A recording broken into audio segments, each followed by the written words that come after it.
नमस्कार मित्रांनो, आपली शेती डिजिटल शेती या यूट्यूब चॅनल तुमचे स्वागत आहे। आज शुक्रवार 29 नोव्हेंबर 2024। आज आपण राज्यातील हवामानाचा अंदाज घेणार आहोत।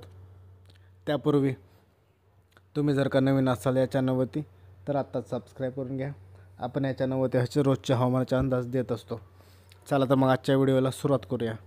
मित्रांनो, आज राज्यातील काही भागांमध्ये आपल्याला ढगाळ वातावरण हे पाहायला भेटणार आहे। त्यामध्ये पाहायचे झाले तर पश्चिम महाराष्ट्रातील कोल्हापूर जिल्ह्यामध्ये आज आपल्याला काही प्रमाणात काही ठिकाणी ढगाळ वातावरण हे पाहायला भेटणार आहे। हलके विखुरलेल्या स्वरूपाचे असे ढगाळ वातावरण या भागामध्ये असणार आहे। त्यासोबतच लागून असलेल्या सांगली जिल्ह्यामध्ये सुद्धा काही भागांमध्ये आपल्याला ढगाळ वातावरण हे पाहायला भेटू शकते। कोकणामधील सिंधुदुर्ग जिल्ह्यामध्ये आणि रत्नागिरी जिल्ह्यामध्ये सुद्धा आपल्याला ढगाळ वातावरण हे पाहायला भेटत आहे। आपण जर का पाहायचे झाले तर आपल्याला दिसेल की रत्नागिरी आणि सिंधुदुर्ग जिल्ह्यामध्ये आज ढगाळ वातावरण हे असणार आहे। आपण स्क्रीनवरती पाहत असाल तर आपल्याला दिसेल की या भागामध्ये आज दुपारून ढगाळ वातावरण हे राहू शकते।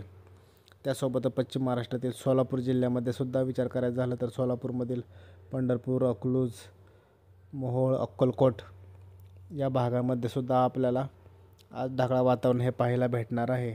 आपण जर का पाहत असाल तर आपल्याला दिसेल की या भागात ढगाळ वातावरण हे राहणार आहे। धाराशिव जिल्ह्यातील तुळजापूर, वैराग, बार्शी या भागांमध्ये सुद्धा आज काही प्रमाणामध्ये आपल्याला ढगाळ वातावरण हे पाहायला भेटू शकते।